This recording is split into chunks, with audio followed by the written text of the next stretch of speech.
Hello friends, welcome back to our channel. இந்த வீடியோவில் நம்ம என்ன பார்க்க போகிறோம்னு பார்த்தோம்னா ஏப்ரல் 6, 7 and 8க்கான கரண்ட் அஃபேர்ஸ். ஃபர்ஸ்ட் ஒன் பார்த்தோம்னா 7 ஆண்டுகளுக்கு பிறகு முதல் முறையாக எந்த நாட்டிடம் இருந்து இந்தியா கச்சா எண்ணெய் வாங்கியுள்ளது? ஈரான் நாட்டிடம் இருந்து 7 ஆண்டுகளுக்கு பிறகு முதல் முறையாக கச்சா எண்ணெய் இந்தியா வாங்கியிருக்காங்க. உலகின் 3வது பெரிய கச்சா எண்ணெய் இறக்குமதி மற்றும் நுகர்வு நாடாக இந்தியா விளங்குகின்றது. எத்தனாவது இறக்குமதி நாடாக இந்தியா விளங்குகிறது அப்படின்னு பார்த்தோம்னா 3வது பெரிய கச்சா எண்ணெய் இறக்குமதி நாடாக விளங்குகிறது. எந்த மைதானத்தின் 50வது ஆண்டு விழாவை முன்னிட்டு இந்திய அணியின் முன்னாள் கேப்டன்களான ராகுல் டிராவிட், அனில் கும்ப்ளே ஆகியோர் கௌரவிக்கப்பட்டனர்?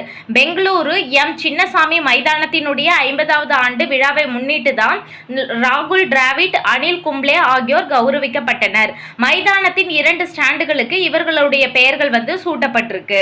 அடுத்து ஐபிஎல் தொடரில் சிஎஸ்கேக்கு எதிராக அதிக சிக்சர்கள் விளாசிய அணி என்ற சாதனையை எந்த அணி படைத்தது? ஆர்சிபி அணி தான் ஐபிஎல் தொடரில் சிஎஸ்கேக்கு எதிராக அதிக சிக்சர்கள் விளாசிய அணி அப்படின்ற சாதனையை படைச்சிருக்காங்க. எத்தனை சிக்சர்கள் அப்படின்னு பார்த்தோம்னா 19 சிக்சர்கள். 2018 கொல்கத்தா அணி பார்த்தோம்னா 17 சிக்சர்கள் சிஎஸ்கேக்கு எதிராக இது பண்ணியிருந்தாங்க, விளையாடி இருந்தாங்க. அடுத்து 2020 ராஜஸ்தான் அணி 17 சிக்சர்கள் விளாசி இருந்தாங்க.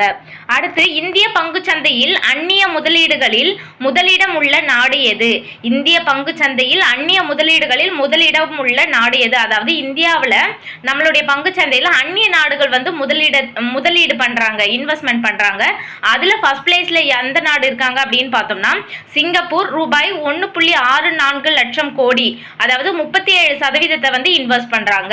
அமெரிக்கா 72,523 கோடி, 16% மட்டும் இன்வெஸ்ட் பண்றாங்க.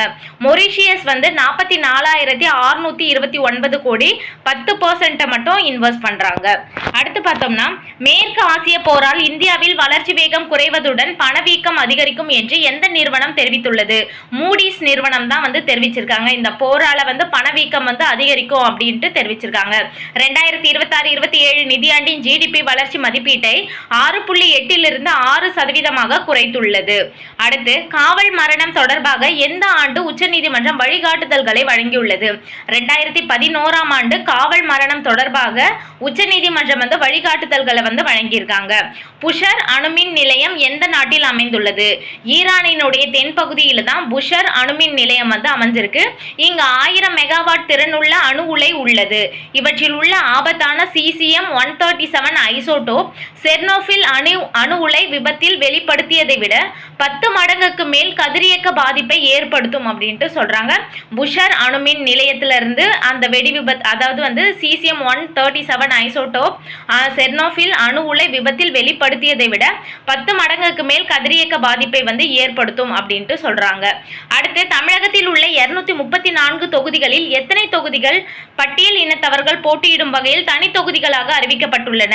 நம்ம தமிழகத்தில் இருக்க 234 தொகுதிகளில் 44 தொகுதிகள் தனி தொகுதிகளாக அறிவிக்கப்பட்டிருக்கிறது. அரசியல் சாசன பிரிவுகளின்படி இந்து, சீக்கியம் மற்றும் புத்த மதங்களை சேர்ந்தவர்கள் மட்டுமே பட்டியல் இனத்தவர்கள் அப்படின்ட்டு சொல்லியிருக்காங்க. அடுத்து எந்த அணுமின் நிலையம் உள்நாட்டிலேயே வடிவமைத்து உருவாக்கப்பட்ட முன்மாதிரி வேக ஈநுழை மாற்ற நிலையை அடைந்துள்ளதாக அணுசக்தி விஞ்ஞானிகளுக்கு பிரதமர் மோடி பாராட்டு தெரிவித்தார்? கல்பாக்கம் அணுமின் நிலையத்துக்கு தான். செங்கல்பட்டு மாவட்டம் கல்பாக்கத்தில் 500 மெகாவாட் மின்சாரம் உற்பத்தி செய்யும் திறன் கொண்ட புதிய அணுமின் நிலையம் கடந்த 2004 ஆண்டிலிருந்து பாவினி என்ற பெயரில் கட்டப்பட்டு 2024 ஆண்டு மார்ச் மாதம் புதிய அணுமின் நிலையத்தில் எரிபொருள் நிரப்பும் பணிகளை பிரதமர் மோடி தொடங்கி வைத்தார். இப்போ அதுல தான் பார்த்தோம்னா முன்மாதிரி வேக ஈநுழை மாற்ற நிலையை அடைஞ்சிருக்கு அப்படின்ட்டு பாராட்டு தெரிவிச்சிருக்காங்க. அடுத்து சைக்கிளில் எவரெஸ்ட் அடிவார முகாம் பேஸ் கேம்ப் சென்றடைந்த முதல் இந்திய பெண் மற்றும் உலகின் 2வது பெண் என்ற சாதனையை படைத்துள்ளவர் யார் அப்படின்னு பார்த்தோம்னா திவ்யா சிங். அவங்களுக்கு வயது 28. உத்தரப்பிரதேச மாநிலம் கோரக்பூரை சேர்ந்தவங்க. 14 நாட்கள் பயணம் செஞ்சாங்க. 17,560 அடி உயரத்தில் உள்ளது அடிவார முகாம். அதில் தான் அடைஞ்சிருக்காங்க. இவங்க உலகினுடைய 2வது பெண், அதே மாதிரி இந்தியாவினுடைய முதல் பெண் அப்படின்ற பெருமையை பெற்றிருக்காங்க. எந்த நாட்டில் ஸ்மார்ட் லாக்டவுன் அமலாக்கம் செய்யப்பட்டுள்ளது? பாகிஸ்தான் நாட்டில் தான் அமலாக்கம் செய்யப்பட்டிருக்கு ஸ்மார்ட் லாக்டவுன். அடுத்து சபாகர் துறைமுகம் எங்கு அமைந்துள்ளது? ஈரான் நாட்டின் தென்முனையில் ஓமன் வளைகுடாவில் அமைந்துள்ளது. துறைமுகத்தை விரிவுபடுத்த 2003ஆம் ஆண்டில் இந்தியா ஈரான் இடையே ஒப்பந்தம் மேற்கொள்ளப்பட்டது. கடந்த 2018 முதல் சபாகர் துறைமுகத்தை இந்தியா நிர்வகித்து வருகிறது. இப்ப இந்த துறைமுகத்தை மேம்படுத்துறதுக்காக 2 நாடுகளும் முன்னெடுத்திருக்காங்க. துறைமுகத்தை விரிவுபடுத்துறதுக்கு 2003ஆம் ஆண்டிலே இந்தியா ஈரான் இடையே ஒப்பந்தம் மேற்கொள்ளப்பட்டிருக்கு. ஓகே ஃப்ரெண்ட்ஸ், இந்த வீடியோ உங்களுக்கு பிடிச்சிருந்தா லைக் பண்ணுங்க, உங்க ஃப்ரெண்ட்ஸ்க்கும் ஷேர் பண்ணுங்க, மறக்காம சப்ஸ்கிரைப் பண்ணுங்க. தேங்க்ஸ் ஃபார் வாட்சிங்.